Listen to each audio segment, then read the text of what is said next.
And now for our feature presentation. Ladies and gentlemen, may I have your attention, please?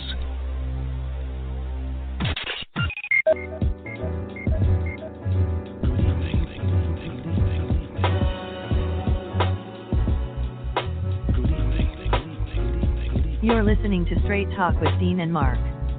Call in to join the conversation at 646-668-8393. Welcome to Straight Talk with Dean and Mark. It's the six-man Dean Geronimo in the studio with Mark Lee. We welcome you to yet another exciting episode of our show.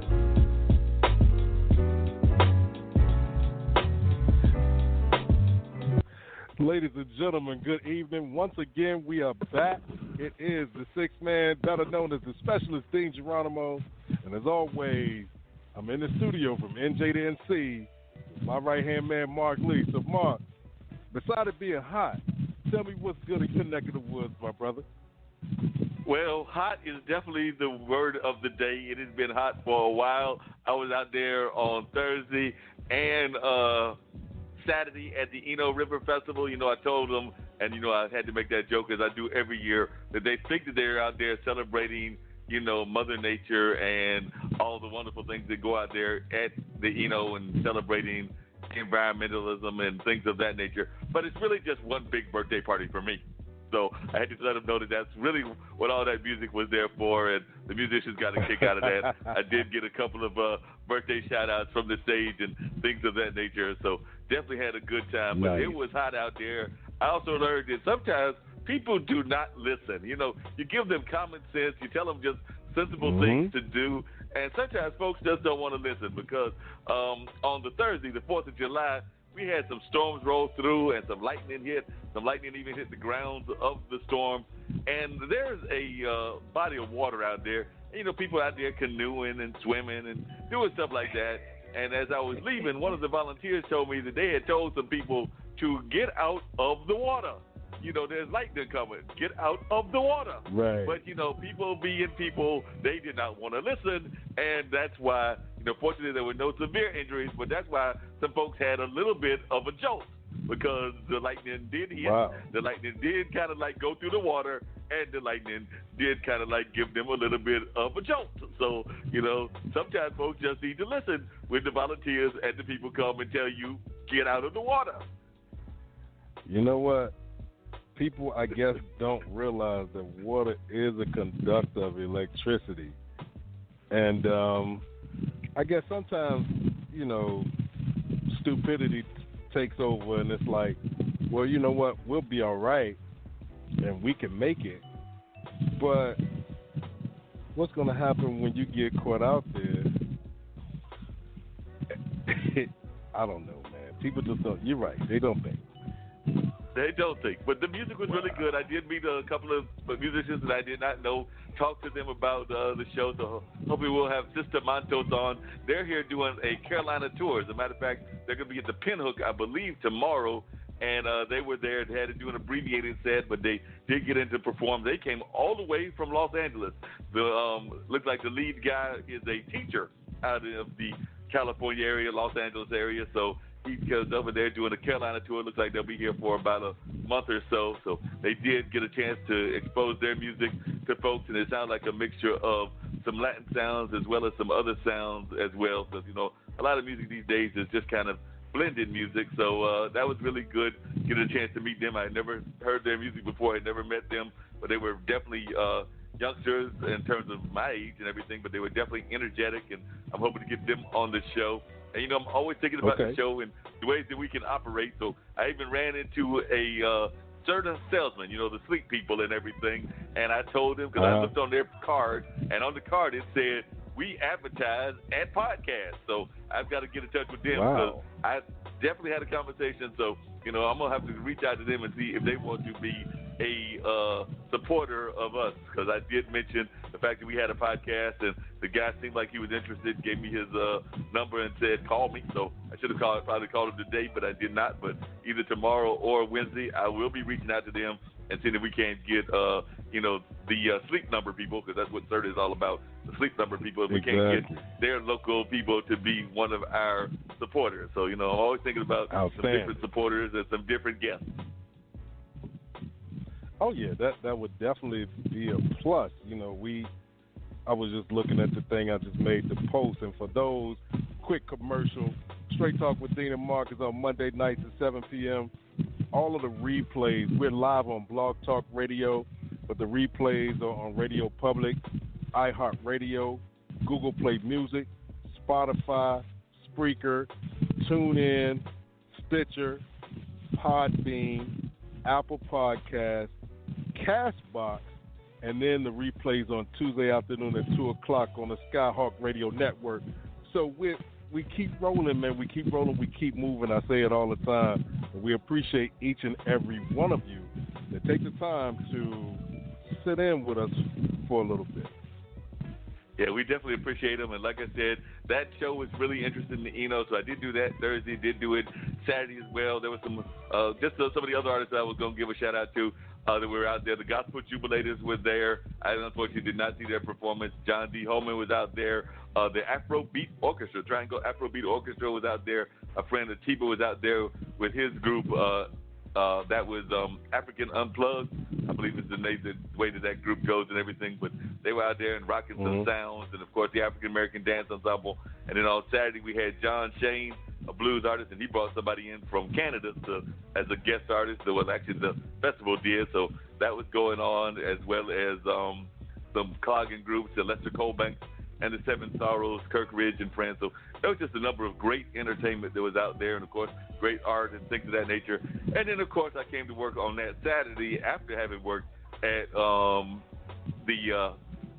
and we had an event. There was a event that featured Desan Ahanu, Main Man, and some other poets, including one, Essie, who's not a poet, she's a singer-songwriter type, but they were doing a thing called Peace to the Revolution. So it was basically a look at some of our great leaders in the past, Stokely Carmichael, Maya Angelou, Angela Davis, some of their great quotes, and then they would put some poems, more concurrent kind of poems, to the message from our ancestors, as well as some of our people that are still with us, because some of those people I mentioned have passed on, but some of them are still with us, like Angela Davis. Right. But it was definitely a very powerful presentation. The people did a great job, whether it was Desana Ahanu, whether it was Fuse, whether it was some of the other people that I heard their works, and they definitely did a great job, and a nice little turnout of an audience there. On Friday, I went by and all three, since we had Charlie last week, of our people that have been on the show in terms of the progressive wing of the Durham City Council, they went and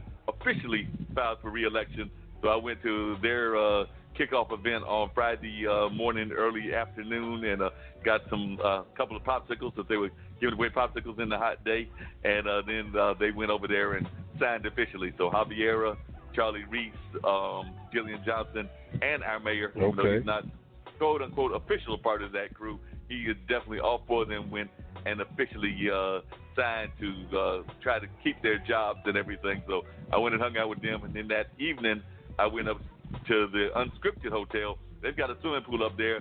I was not dressed in swimming outfits, but it was just good watching some of the eye candy and talking to the bartender, talking to the hostess up there and everything. So I had a good old time talking to them and really enjoying the company that was up there and everything. So that was real fun, and I had a chance to just relax and enjoy that. Caught myself going up there for 15, 20 minutes, but after a couple of cool ones, some good conversation and everything, I wound up being up there for closer to like 3 hours. So, best laid plans of mice and man do not always happen the way that you expect them to. Because I caught myself just going to pop up there for a quick visit, and the visit wound up being longer than a quick visit. See, so you were doing your thing though, bro. So hey, it's not a bad thing. You just hung out a little longer than you expected to. You know what I mean? So that's not too bad. Not too bad. And speaking of hanging out longer than you expected to, I know we were all hoping that the man would be gone by now. But why is he rolling tanks, even if they are on platforms through D.C., to own this crazy thing that he's calling the parade? I've not even looked at it, but just hearing descriptions of it, I'm sitting there going like, why? 'Cause, man, you know why. He's one of those people, man, self-absorbed and all that other stuff, and his mental capacity is a little slow, man. I keep telling y'all the dude is slow. That's what happened when you let special needs people in the office, man. Say that's what happens when we let those special needs people in the office. You let the special needs people in the office, and look at what you got now. And then we got people in the office also that are sitting there, having spats with each other, because House Speaker Nancy Pelosi says the remarks she recently made about Representative Alexandria Ocasio-Cortez and 3 other freshman Democrats was a statement of fact. She said that she told the New York Times the 4 freshmen who voted against the border funding bill last month don't have a following. She said all 4 voted against the bill because it did not include stronger protections for migrant children in shelters. She says that the 4 freshmen have a public following, but she was talking about their roles in Congress.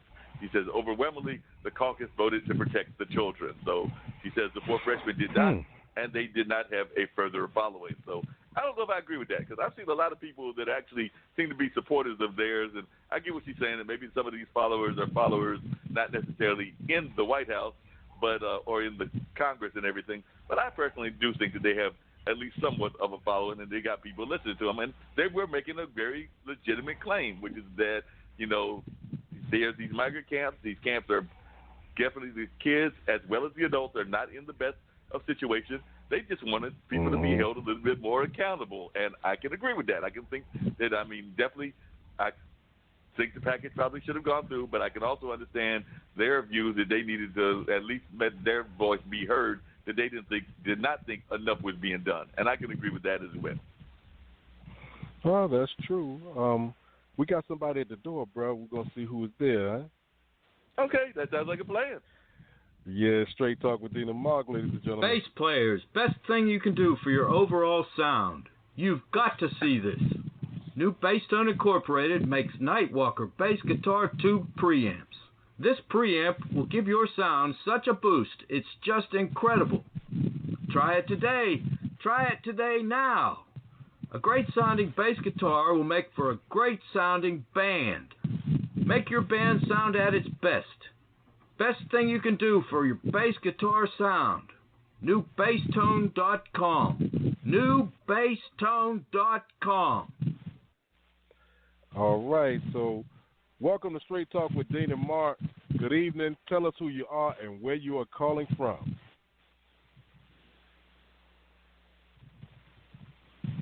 Hello? Hello? Can you hear me? Do we have any? We Yeah, I got can hear you. Okay, awesome. This is Arkevious Armstrong calling from Charlotte, North Carolina. I appreciate you calling, Mr. Armstrong from Charlotte. Bless. Now, he's got a very interesting story, and I want him to share this story with y'all, because when I found out his story online, I was like, we got to get this brother on the show, Dean, because, we've had Mike Anderson, we've had some other brothers that have gone through some hard times here in Durham. Of course, we've had the sister that you remember we had a while back that was in Buffalo that had gone through some hard times and turned her life around. Well, this brother has done some similar kind of stuff. He definitely went through some hard times, was caught up in some things in life that he could tell us about and everything. But now he's turned his life around, and he's also trying to make sure that other young brothers and sisters in Charlotte, as well as around the world, are not doing what he got caught up in. So, Mr. Armstrong, tell us a little bit about your personal story. Like I said, I gave a little bit of a very quick summary of what it's about, but I want to hear it in your words. Oh, man. First and foremost, let me just say thank you for allowing the opportunity. And definitely I want to say thank you for just even reaching out to me and consider about me giving y'all a call on your podcast. But, yeah, grew up through the justice system, from foster care to group homes, detention centers, training schools, state prison, federal prison.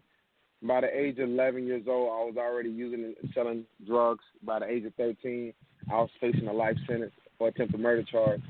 And I got out at 14. When I did 4 years, I got out at 17, went back at 19 for another attempted murder charge, was facing 35 years to life, signed a 10-year plea, did 8.5, came home.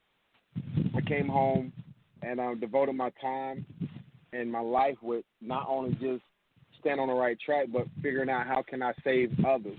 How can I help others from preventing making the same mistakes that I made? And, and starting my own organization